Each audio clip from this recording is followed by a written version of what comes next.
worship, adoration, atau dalam bahasa Santo Agustinus dia menggunakan istilah latria. Jika Yesus saja menghormati ibunya, apalagi umat Allah yang percaya kepadanya, mengapa tidak harus menghormati ibu yang sangat dihormati oleh Tuhan Yesus? Yakinlah dan banggalah dengan iman yang Anda miliki. Menjadi orang Katolik itu amat luar biasa, sangat kaya.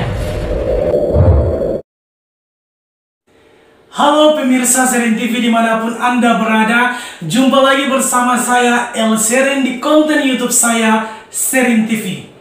Pemirsa sekalian, hari ini saya kedatangan seorang frater, teman saya waktu di seminari Langgor, Frater Atus Maya Bubun. Frater, terima kasih sudah hadir di Seren TV. Ya, terima kasih banyak juga karena sudah mengundang saya. Oke Frater, terima kasih. Nah, ini adalah konten Beta Tanya Ale Jawab. Ya. Nah, terkait dengan konten ini seputar dengan iman Katolik. Nah, Frater, kita langsung saja untuk pertanyaan pertama. Nah, pertanyaan pertama, mengapa orang Katolik berdoa di depan patung? Ya. Pertama kita perlu menjernihkan istilah dulu. Kita perlu mengetahui siapa atau apa itu orang Katolik. Orang Katolik adalah setiap orang yang telah dibaptis dalam gereja Katolik. Mereka menerima sakramen pembaptisan.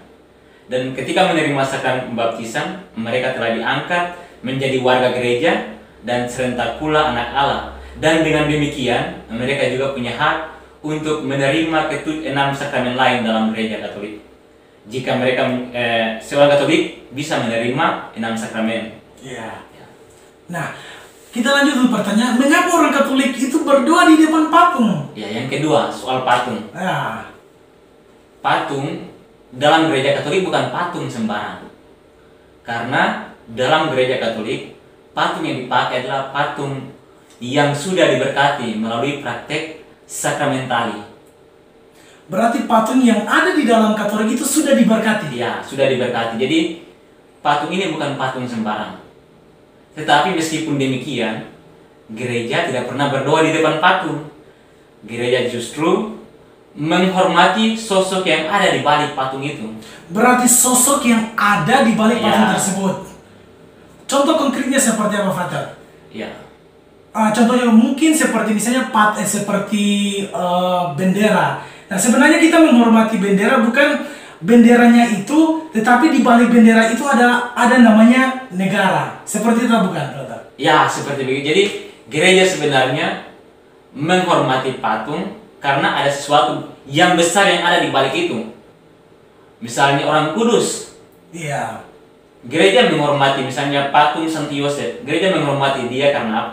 Karena praktik kesalehannya, karena keteladanan hidupnya sebagai orang beriman, orang-orang yang berkenan di hadapan Allah.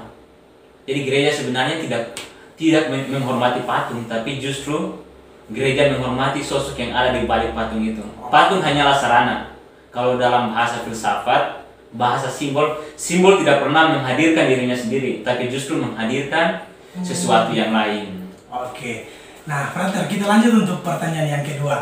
Nah, mengapa orang Katolik ketika berdoa menyebut nama Santa? Iya. Jadi gereja Katolik inilah yang sebenarnya menjadi kekayaan gereja. Kekayaan orang Katolik, Ya. ya.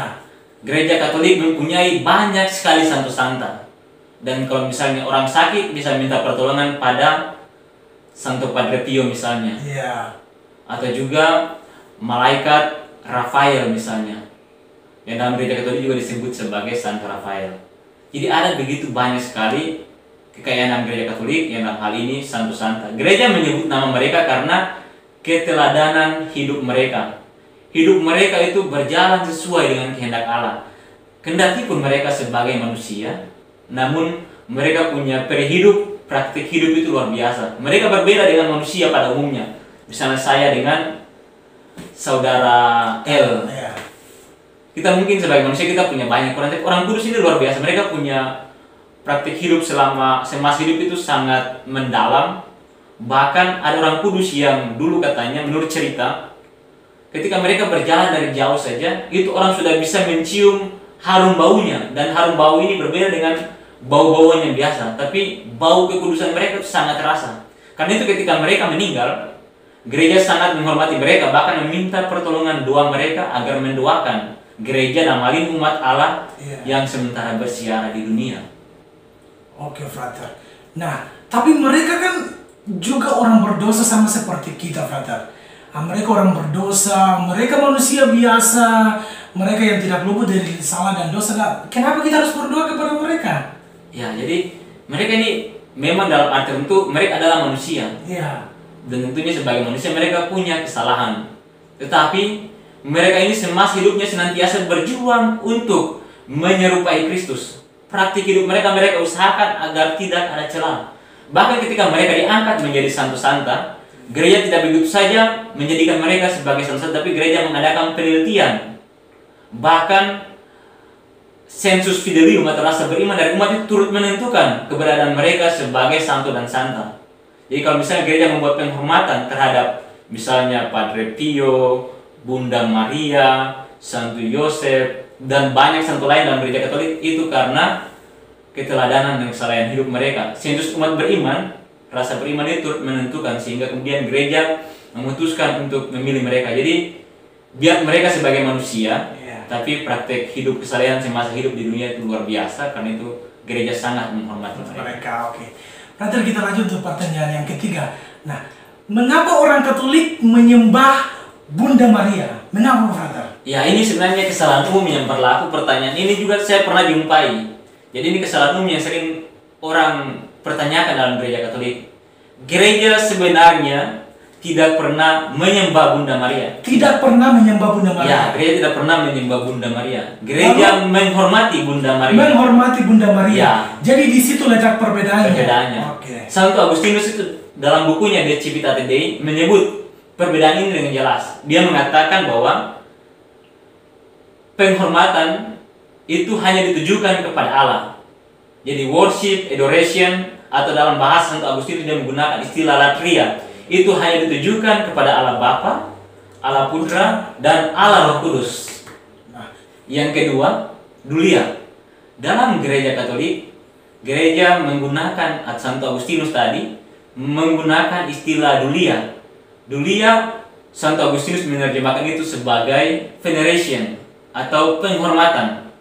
Jadi penghormatan ini ditujukan kepada orang-orang kudus, santo-santa, termasuk Bunda Maria.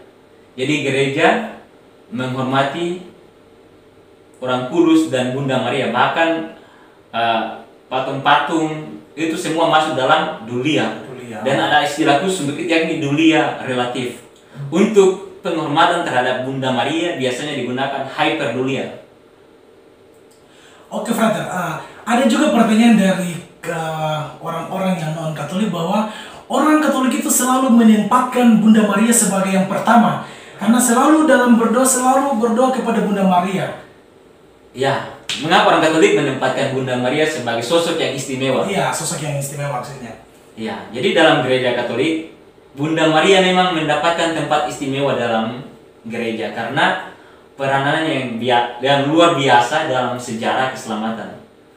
Bunda Maria diangkat oleh gereja sebagai Bunda Gereja. Karena apa? Karena ia adalah satu-satunya manusia yang dipilih oleh Allah sendiri untuk mengandung dan melahirkan Putra Allah, Yesus Kristus. Karena itulah dia mendapatkan posisi istimewa. Atau dalam kitab suci, Bunda Maria itu dipilih sangat dihormati karena peranannya yang luar biasa. Jadi ketika perjamuan di Kana, ketika kehabisan anggur, itu Bunda Maria datang meminta kepada Yesus untuk mengubah air menjadi anggur. Dan di situ dilihat bahwa Yesus ternyata sangat menghormati ibunya. Jika Yesus saja menghormati ibunya, apalagi umat Allah yang percaya kepadanya, mengapa tidak harus menghormati ibu yang sangat dihormati oleh Tuhan Yesus. Dan juga kalau kita ikut dalam bacaan Injil Yohanes, di akhir Bunda Maria juga menyerahkan gereja, dalam hal ini yang diwakilkan oleh Yohanes, kepada Bunda Maria. Yesus mengatakan di atas kayu salib bahwa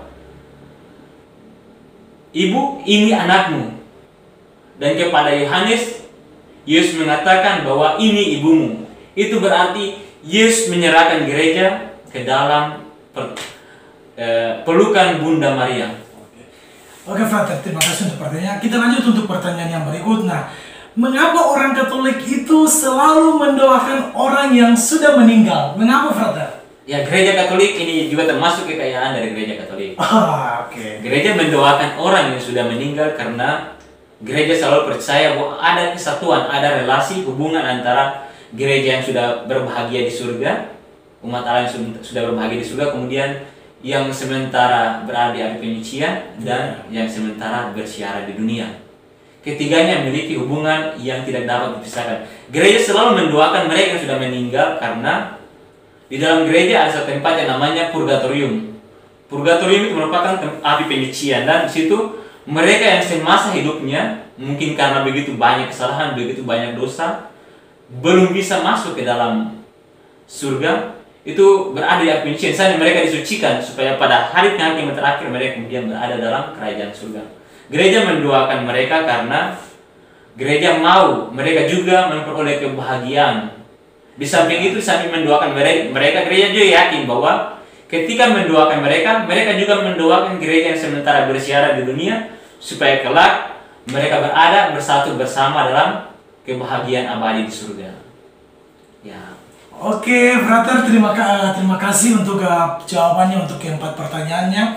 Nah, mungkin Frater pesan kepada umat beriman yang ada di luar sana, mungkin pesan-pesan apa yang bisa Frater sampaikan kepada umat beriman? Silakan, Frater. Terima kasih Serin TV sudah mengundang saya. Pesan saya untuk umat beriman di mana saja berada. Pertama, segala praktik devosional, penghormatan kepada Bunda Maria, penghormatan kepada orang-orang kudus, mendoakan orang meninggal, itu merupakan kekayaan gereja yang luar biasa.